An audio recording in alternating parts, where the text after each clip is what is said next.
Islam Makhachev just made history at UFC 330, breaking Anderson Silva's record for the longest winning streak in UFC history with his 17th straight win. And honestly, this was not the fight I think anyone expected. I called this fight going 4 rounds, Makhachev getting him to the fence and finishing on the ground.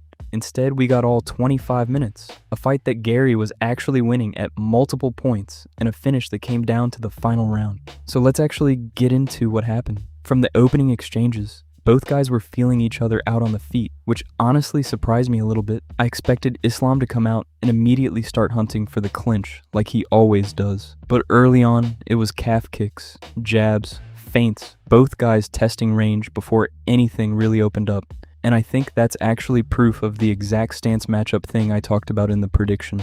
Garry, orthodox, Islam a southpaw. That open stance setup where the center line is wide open. You could see Islam looking for that left hand the entire fight, and you could see Garry very aware of it too, always circling to take that angle away from him. Islam actually got his first takedown fast, inside the first 2 minutes of round 1. But here's the thing that I think a lot of people are going to miss if they only look at that stat. Getting the takedown early did not mean he controlled the whole fight from there. Garry kept working back to his feet, kept fighting the clinch, kept landing elbows and shots to break Islam's grip.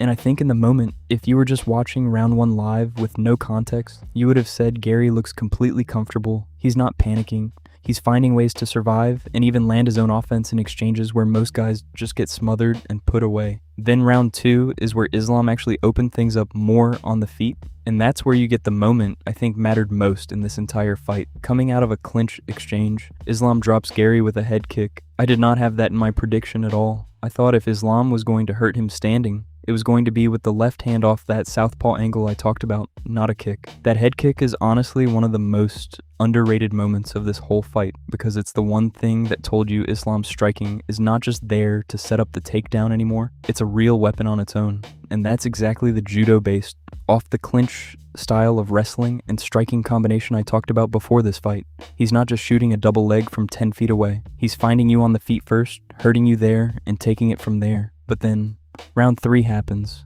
and this is where I think the fight actually got interesting in a way nobody was really talking about going in.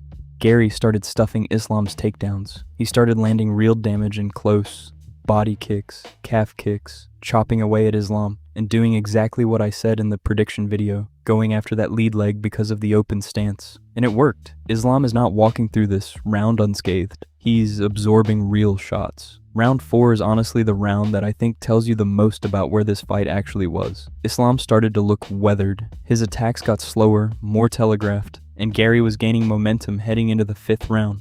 If you told me before this fight that we'd be heading into round 5 with Garry building momentum and Islam looking gassed, I would have said that's exactly the situation that gives Garry a real chance at the biggest upset of the year. That's the cardio question I raised before this fight, and for about 4 rounds, it looked like it was actually going to be a real problem for him.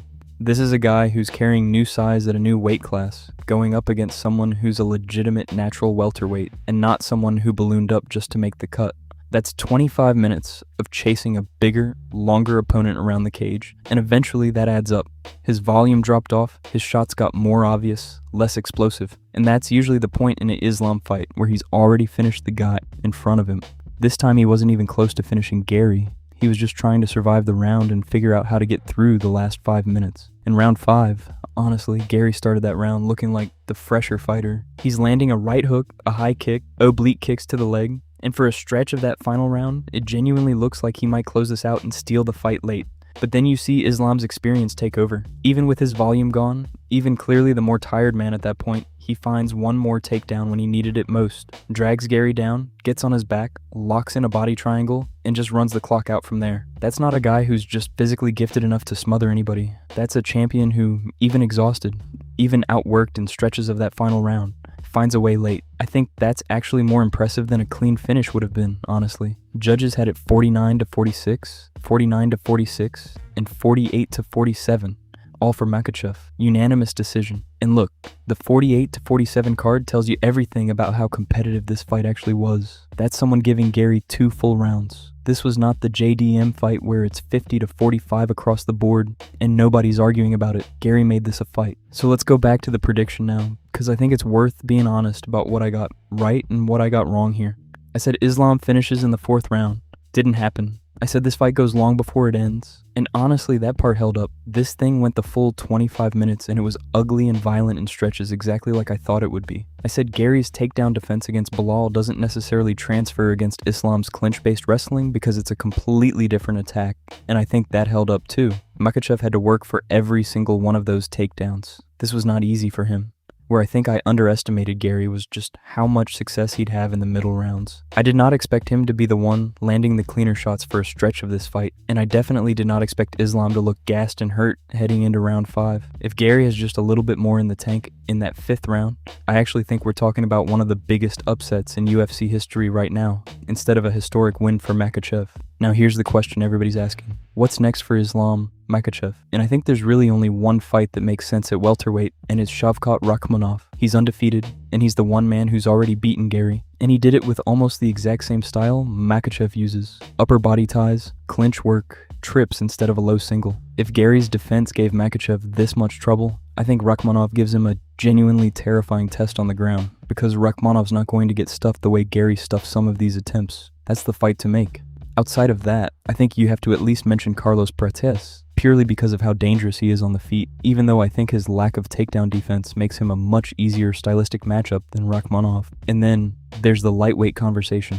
If Makhachev ever goes back down to 155, Arman Tsarukyan is right there, and that's a fight that was already close the first time. But after what we saw tonight, after Makhachev actually looking human for a few rounds, I think Rakhmonov is the fight the entire division wants to see, and honestly it might be the toughest fight of Makhachev's career if it happens. But obviously the story of the night is Islam Makhachev, 17 straight wins, a record that stood since Anderson Silva set it over a decade ago, and he did it in the hardest fight of his entire career. Not the cleanest performance, not the most dominant, but in a lot of ways I think that makes it more impressive, because we finally got to see what happens when Makhachev gets pushed, when he gets hurt, when he's not just smothering someone for 25 straight minutes, and he still found a way to win. Let me know what you guys thought of this fight down in the comments. Did you have Garry doing enough to actually win this? Or did Makhachev do enough late to deserve it clearly? And who do you want to see him fight next, Rakhmonov or someone else? If you enjoyed this breakdown, make sure to leave a like, drop a comment, and subscribe.